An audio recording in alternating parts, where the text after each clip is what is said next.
MBG speak کے ساتھ بلال لوہری آپ کی خدمت میں حاضر ہے۔ آپ نے ایک جملہ اکثر سنا ہوگا کہ سگ آزاد ہیں اور سنگ مقید۔ فیض احمد فیض کی مشہور زمانہ نظم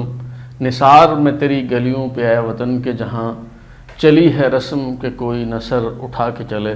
اس میں بھی ایک مصرع ہے جس میں کہا گیا ہے کہ سنگ و خشت مقید ہیں اور سگ آزاد۔ تو آپ نے بھی شاید سوچا ہو کہ اس جملے کا کیا مفہوم ہے اور کیا اس جملے کا کنٹیکسٹ ہے، تناظر ہے۔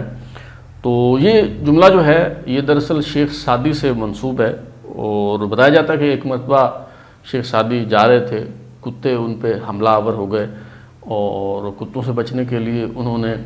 ایک پتھر اٹھانا چاہا کہ پتھر اٹھا کے ان کتوں کو ماریں اور ان سے جان چھڑوائیں، لیکن وہ پتھر جو ہے وہ زمین سے چپکا ہوا تھا اور وہ پتھر ان کے ہاتھ نہیں آ سکا۔ تو اس پہ انہوں نے بے ساختہ کہا کہ کیسے عجیب لوگ ہیں، سگ آزاد ہیں اور سنگ مقید، یعنی انہوں نے کتوں کو تو کھلا چھوڑ رکھا ہے تاکہ وہ کاٹتے پھریں، اور پتھروں کو انہوں نے جو ہے وہ قید کر کے رکھا ہوا ہے، باندھ کے جو ہے وہ رکھا ہوا ہے۔ تو یہ جو جملہ ہے آپ سوچ رہے ہوں گے کہ اچانک یہ مجھے جو ہے وہ کیوں یاد آیا۔ دراصل کچھ لوگ جو خود کو سگ مدینہ کہتے ہیں، ان میں سے ایک کی یاوہ گوئی سن کے مجھے یہ جملہ جو ہے وہ یاد آیا کہ سگ آزاد ہیں اور سنگ مقید۔ تو یہ کوئی بدبخت ہے جو ابو جہل کا پیروکار ہے،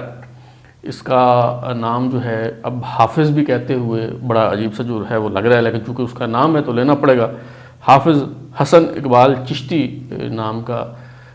یہ کوئی بندہ ہے جس کا تعلق سمندری سے بتایا جاتا ہے، اور اس بندے پر حافظ ہی نہیں مولوی، قاری اور عالم دین ہونے کی تہمت بھی ہے، اور یہ خود کو جو ہے وہ سگ مدینہ کہتا ہے۔ اور اس کا خیال ہے کہ جو لڑکیاں اسکول جاتی ہیں، اب یہ ان الفاظ کے لیے میں معذرت خواہ ہوں، لیکن نقل کفر نہ باشد کے مصداق جو بات اس نے کہی ہے وہ بیان کرنے کے لیے ظاہر ہے مجھے کسی حد تک جو ہے وہ دہرانی پڑے گی۔ تو یہ کہتا ہے کہ جو لڑکیاں اسکول جاتی ہیں وہ کنجریاں ہیں، اور جو اپنی بچیوں کو پڑھانے کے لیے اسکول بھیجتے ہیں جو لوگ، تو اس کا خیال ہے کہ وہ دلے ہیں۔ اچھا، یہ جو شخص ہے اس نے اپنا ایک یوٹیوب چینل بھی بنا رکھا ہے حافظ حسن اقبال چشتی کے نام سے، اور اگرچہ اس کے جو سبسکرائبرز ہیں وہ تو کوئی 5000 سے تھوڑے کم ہیں، اتنے زیادہ جو ہے وہ نہیں ہیں کیونکہ چینل کو بنے ہوئے ابھی اتنا عرصہ نہیں ہوا، مگر اس کی جو ویڈیوز ہیں اس میں ایک ویڈیو کے ویوز 61,000 بھی ہیں، اور نعتیہ طرز میں ریکارڈ کی گئی اس کی جو 2 ویڈیوز ہیں بالخصوص وہ نہایت قابل اعتراض ہیں، اور ان کے تھمب نیل میں ہی کیا لکھا گیا ہے آپ دیکھ لیں تو آپ کو اندازہ ہو جائے گا۔ ایک تھمب نیل جو ہے ویڈیو کا اس میں لکھا ہوا ہے کہ سکول وچ دھی گھلنا کم ہوندا ہے دلیاں دا، یعنی سکول میں پڑھنے کے لیے بچوں کو، بیٹیوں کو بھیجنا وہ دلوں کا کام ہے، اور دلہ جو ہے وہ پنجابی میں بہت ہی غلیظ قسم کی جو ہے وہ گالی ہے، آپ پتہ نہیں سمجھتے ہیں اس بات کو یا نہیں۔ دوسری جو ویڈیو ہے اس کا جو ہے وہ تھمب نیل ہے کہ اپنی دھی سکولوں ہٹا لے اتھے ڈانس پہ ہی کر دیے، یعنی اپنی بیٹی کو سکول سے نکال لو اور سکول اسے نہ بھیجو کیونکہ یہ وہاں پہ ڈانس کر رہی ہے۔ تو اس میں سے ایک ویڈیو کے 57 کے ویوز ہیں اور دوسری جو ویڈیو ہے اس کے 37 کے ویوز ہیں۔ آپ نے نوٹ کیا ہوگا شاید کہ بالعموم میں ایسے جو گھٹیا قسم کے کردار ہیں ان کا ذکر کر کے اپنا اور آپ کا وقت ضائع نہیں کرتا، اور اس کی ایک وجہ یہ ہے کہ اس طرح ذکر کرنے سے ان لوگوں کو مزید شہرت ملتی ہے جو ان کا مطمع نظر ہوتا ہے، تو میں انہیں مزید شہرت دینے سے جو ہے وہ گریز کرتا ہوں۔ لیکن یہ اتنا حساس معاملہ ہے، اور یہ جو کچھ لوگ ہیں یہ وبائی امراض کی طرح ہوتے ہیں، اگر بر وقت ان کا علاج نہ کیا جائے، اگر ان کا کلا کما نہ کیا جائے، اگر تدارک نہ کیا جائے تو وبائی امراض کی طرح یہ مرض جو ہے وہ پھیلتا چلا جاتا ہے۔ بھاول نگر کے ایک وکیل صاحب ہیں سید شاکر علی بخاری ایڈوکیٹ، انہوں نے اس سمت میں پہلا قدم جو ہے وہ اٹھایا ہے اور انہوں نے FIA کو درخواست دی ہے اس شخص کے خلاف مقدمہ درج کرنے کے لیے اور کارروائی کرنے کے لیے۔ تو جتنے بھی وکلاء میرا پروگرام دیکھتے ہیں اس وقت، یہ جو میرا شو ہے MBG اسپیکس، یہ دیکھ رہے ہیں، میرے کالم پڑھتے ہیں، تو میری ان تمام وکلاء صاحبان سے استدعا ہے کہ اس کو فرض سمجھ کے جو ہے وہ اس شخص کے خلاف FIA کو درخواست دیں اور یہ بندوبست کریں کہ یہ جو باولا کتا ہے اس کو جو ہے وہ بر وقت لگام ڈالی جائے، اور جو لوگ وکالت کے شعبے سے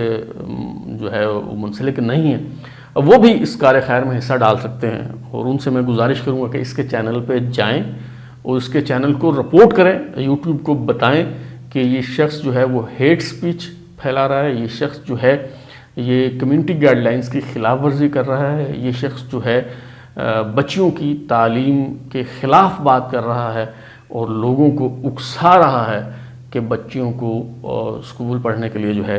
وہ نہ بھیجیں۔ یہ کم از کم آپ کی ذمہ داری ہے کہ آپ معاشرے میں سدھار لانے کے لیے اور ایسے لوگوں کو معاشرے سے محفوظ رکھنے کے لیے جو ہے وہ آپ کو کرنا چاہیے۔ لیکن یہ مسئلہ جو ہے جس کی وجہ سے یہ آج کے شو میں باقی سیاسی موضوعات کو، چٹپٹے گفتگو کو میں نے ایک طرف رکھ کے، اور اس بات سے قطع نظر کہ میری اس ویڈیو کو ویوز ملتے ہیں یا نہیں ملتے، مجھے بھی پتہ ہے کہ اس طرح کے موضوعات پہ جب آپ بات کرتے ہیں تو لوگ سکپ کر جاتے ہیں، لوگ سنجیدہ گفتگو میں دلچسپی نہیں رکھتے، وہ چٹپٹے جو موضوعات ہیں ان میں ان کی دلچسپی رہتی ہے اور ایسی ویڈیو جو ہے وہ بہت چلتی ہے۔ لیکن میں نے اس بات کی پرواہ نہیں کی کہ ویڈیو چلے گی یا نہیں چلے گی، تو جس وجہ سے آج اس موضوع پہ میں ولاگ جو ہے وہ کر رہا ہوں وہ صرف یہ نہیں ہے کہ اس بندے کے خلاف جو ہے وہ کارروائی کی جائے، اس کے خلاف تو کارروائی جو ہے وہ ہو ہی جائے گی، لیکن افسوسناک بات یہ ہے کہ یہ کوئی ایک باولا کتا نہیں ہے ہمارے معاشرے میں۔ ہمارے معاشرے میں بدقسمتی سے ایسے جو کتے ہیں، باولے کتے جو پاگل ہو چکے ہیں، جو جنونی ہیں، ان کی بھرمار ہے۔ اچھا، ان میں پھر سب کے سب جو ہیں وہ سامنے بھی نہیں آتے، اس میں سے کچھ گپت قسم کے بھی جو ہیں لوگ ہیں، وہ جیسا کہ آپ نے سنا ہوگا کہ کہا جاتا ہے کہ جی ایمان کے 3 درجے ہیں۔ یہ اس کا مفہوم تو خیر الگ ہے، لیکن اس کو یہ لوگ جس طرح سے اپنے حق میں استعمال کرتے ہیں وہ یہ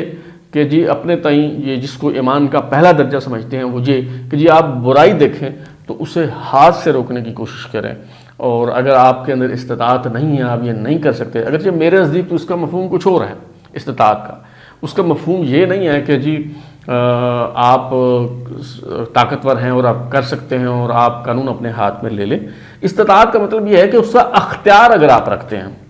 تو اختیار وہ حکومت کے پاس ہوتا ہے، اداروں کے پاس ہوتا ہے، آج کے دور میں قانون کے پاس ہوتا ہے، قانون کی عملداری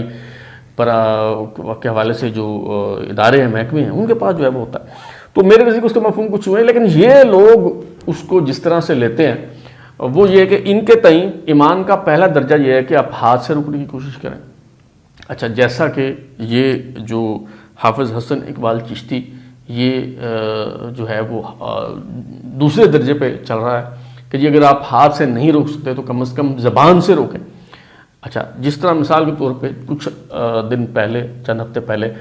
سوات میں ایک افسوسناک واقعہ پیش آیا اور ایک مقامی سیاح کو جو ہے توہین قرآن کا الزام لگا کے زندہ جلا دیا گیا۔ تو یہ جو زندہ جلانے والے ہیں یہ اپنے تئیں دراصل ایمان کے پہلے درجے میں اپنے آپ کو شمار کر رہے ہوتے ہیں کہ جی ہم ہاتھ سے اس برائی کو، گناہ کو جو ہے وہ روکنے کی کوشش کر رہے ہوتے ہیں۔ اچھا، اس کے بعد جو دوسرا درجہ ہے ان کے نزدیک ایمان کا وہ یہ کہ جی کم از کم آپ زبان سے اس کو برا کہیں، اس کو جو ہے وہ غلط کہیں۔ تو یہ جب واقعہ ہو جاتا ہے، مثال کے طور پہ یہ سوات والا واقعہ جو ہوا، اس کے بعد آپ نے کئی لوگوں کو دیکھا ہوگا اس کا دفاع کرتے ہوئے کہ جی اس طرح سے جلانا نہیں چاہیے تھا، لیکن جی یہ اور کوئی حل نہیں ہے، یہ لوگ چھوٹ جاتے ہیں، سزائیں نہیں ہوتی، کام تو بالکل ٹھیک کیا ہے نا، طریقہ کار ہو سکتا ہے غلط ہو لیکن کام غلط نہیں ہے۔ آپ نے بے شمار لوگوں کو جو ہے اس کو جسٹیفائی کرتے دیکھا ہوگا، اور پھر اگر کسی نے مذمت بھی کی اس کی تو مگر چونکہ چنانچے کی جو مینگنیاں ہیں وہ ڈال کے جو ہے وہ مذمت کی۔ تو یہ جو لوگ ہیں اس طرح کے، جو اس طرح کے اقدامات کو جسٹیفائی کرتے ہیں، جو اس کی تائید و حمایت کرتے ہیں، وہ اپنے نزدیک ایمان کے دوسرے درجے پہ فائز ہیں۔ جیسا کہ یہ جو صاحب حافظ حسن اقبال چشتی، اس نے یہ جو خباثت جو ہے وہ کی ہے اور جس طرح کی باتیں کی ہیں، اس پہ بھی آپ کو لوگ مل جائیں گے۔ مثال کے طور پہ میں ایسے ہی رینڈم فیس بک پہ دیکھ رہا تھا کہ عزیز اللہ نامی ایک صاحب ہیں، ان کا اسکرین شاٹ بھی جو ہے وہ میں آپ کے ساتھ جو ہے وہ شیئر کر رہا ہوں۔ اچھا، انہوں نے لکھا ہے اس کی تصویر لگا کے کہ اس بات پہ غصہ نہ کریں کہ کتنی بےہودہ بات کی ہے، یہ دیکھیں افسوسناک حقیقت یہ ہے کہ بات تو ٹھیک ہے۔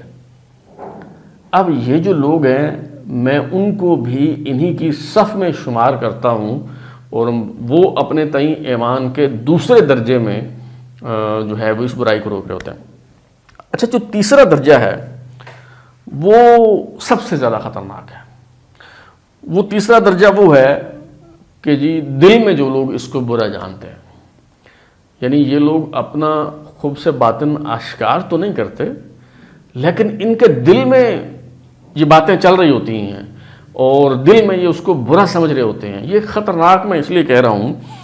کہ جی چلیں، جو ہاتھ سے روکنے کی کوشش کرتا ہے یا زبان سے اس کے بات کرتا ہے، اس کی پہچان ہو جاتی ہے، آپ کو پتہ چل جاتا ہے اور آپ اس سے جو ہے وہ بچ کے رہتے ہیں۔ لیکن یہ لوگ بڑے خطرناک ہوتے ہیں جن کے دل میں بات ہوتی ہے، وہ زبان پہ نہیں لاتے، اور کب یہ پہلے درجے میں آ جائیں یا دوسرے درجے میں آ جائیں اور یہ ترقی کرتے ہوئے تیسرے درجے سے جو ہے یعنی دوسرے درجے پہ آ جائیں یا پھر پہلے درجے پہ آ جائیں کہ جی ہاتھ سے برائی کو روکنے کی کوشش کریں، آپ پہ حملہ آور ہو جائیں، تو آپ کچھ کہہ نہیں سکتے۔ تو لہٰذا یہ جو تیسرا طبقہ ہے یہ سب سے زیادہ جو ہے وہ خطرناک ہے، اور ان تینوں کا اگر آپ شمار کریں تو میرا خیال ہے کہ ہمارے معاشرے میں اچھی خاصی تعداد میں یہ لوگ جو ہے وہ موجود ہیں۔ اب اچھا، اس میں کچھ لوگ تو ایسے ہیں کہ جنہیں آپ کو قانون کے ڈنڈے کے زور پہ انہیں آپ کو ٹھیک کرنا پڑے گا۔ کچھ ایسے ہیں جنہیں سماجی دباؤ کے ذریعے جو ہے وہ آپ کو جو ہے وہ مرکزی دھارے میں لانا پڑے گا۔ کچھ ایسے ہیں جن کا تعلق تربیت سے ہے، جن کو قائل کیا جا سکتا ہے، جن کو مائل کیا جا سکتا ہے، جن کی اصلاح کی جا سکتی ہے، اور کچھ تعداد ایسی ہوگی وہ جب دیکھیں گے کہ جی اب معاشرے میں جو ہے وہ اس طرح کے لوگوں کی پذیرائی نہیں ہے اور معاشرہ اس کے خلاف اٹھ کھڑا ہوا ہے، تو یہ خود بخود جو ہے وہ نیوٹرلائز ہو جائیں گے۔ تو یہ جو غلاظت اور جہالت میں لتھڑے ہوئے ابو جہل کے جو پیروکار ہیں، ان بدبختوں کا یعنی ایک طرف تو یہ اسلام کے نام پہ فساد پھیلا رہے ہیں، ایک طرف تو یہ شریعت کے نام پہ لوگوں کو زندہ جلاتے ہیں، لوگوں کو بغیرت کہتے ہیں، اور پتہ نہیں کن کن القابات سے جو ہے وہ نوازتے ہیں، اور توہین قرآن کا الزام لگا کے بغیر کسی ٹرائل کے ان کو زندہ جلا دیتے ہیں۔ دوسری طرف ان کا اپنا کردار کیا ہے، یہ خود کس قماش کے لوگ ہیں، اس کی آپ کو صرف ایک جھلک جو ہے وہ پیش کرتا ہوں۔ مشرق خیبر پختونخوا کا کثیر الاشاعت اخبار ہے، میں خود بھی مشرق میں طویل عرصہ جو ہے وہ کالم لکھتا رہا ہوں۔ مشرق میں چند روز پہلے ایک خبر شائع ہوئی ہے اور اس میں بتایا گیا ہے کہ سوات میں مقامی سیاح کو زندہ جلا دینے والے جو قاتل ہیں انہیں گرفتار کیا گیا ہے، اور ان میں سے 3 لوگ جو ہیں وہ ایسے ہیں جو منشیات کے دھندے سے وابستہ ہیں۔ اس میں سے ایک ملزم آئس کا دھندا کرتا ہے اور 2 جو ہے وہ چرس کے دھندے میں جو ہے وہ ملوث ہیں، اور یہ باقاعدہ ریکارڈ یافتہ ہیں، پولیس کے پاس جو ہے وہ ان کا ریکارڈ موجود ہے۔ اچھا، اسی سے جڑی ایک اور خبر جو ہے وہ جنگ اخبار میں شائع ہوئی، اور اس میں بتایا گیا ہے کہ جی توہین مذہب کے الزام میں ہجوم اب تک پاکستان میں 103 افراد کو قتل کر چکا ہے، اور ہر واقعے کے بعد ہم ہڑبڑا کے اٹھتے ہیں اور ہم کہتے ہیں کہ اوہ بہت برا ہوا۔ اب یہ ملک رہنے کے قابل نہیں ہے، اور پھر لمبی تان کا سو جاتے ہیں جب تک کہ کوئی دوسرا اس طرح کا واقعہ جو ہے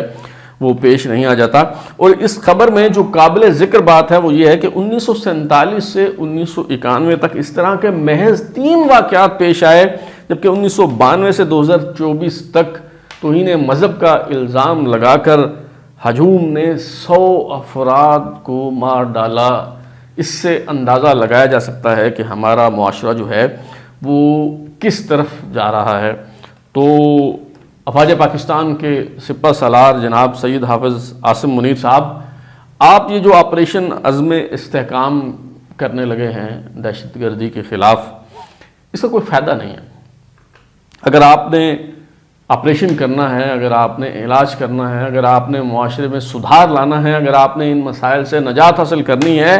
تو اس موذی مرض کا علاج کیجئے اور یہ شدت پسندی اور انتہا پسندی کو ختم کیجئے، ان مذہبی جنونیوں کو لگام ڈالیے، کیونکہ یہ جو مذہبی جنونی جنہیں ریاست اپنا اثاثہ سمجھتی ہے، یہ اثاثہ نہیں ہے، یہ بوجھ ہے، یہ ایک موذی بیماری کی مرض کی شکل جو ہے وہ اختیار کر چکے ہیں۔ یہ وہ سانپ ہیں جنہیں آپ نے دودھ پلا کر پالا ہے اس منصوبے کے تحت کہ یہ آپ کے دشمنوں کو ڈسیں گے، ان کو ڈنگ ماریں گے اور آپ کو کچھ نہیں کہیں گے۔ تو جناب یہ سانپ جو ہیں، یہ اس خیال خام سے نکل آئیے کہ یہ صرف آپ کے دشمنوں کو ڈسیں گے۔ یہ اگر یوں ہی سلسلہ چلتا رہا تو ایک دن یہ سانپ جو ہیں یہ سب کچھ کھا جائیں گے اور سب کو جو ہے وہ ڈس لیں گے۔ لہٰذا اس سوچ کے خلاف آپریشن کیجئے، اس مذہبی جنونیت کو جو ہے وہ کچل دیجئے۔ جب تک اس کا علاج نہیں کیا جاتا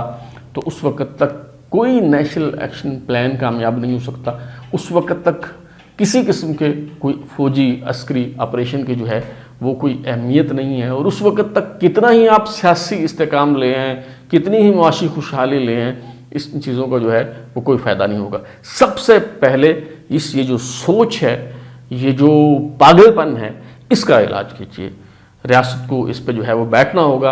اور سیاست کو چھوڑ کے اور اپنے مفادات کو بالائے طاق رکھ کے، اپنے سیاسی اختلافات کو ایک طرف رکھ کے، سب کو مل بیٹھ کے جو ہے وہ اس کا حل نکالنا ہوگا، تبھی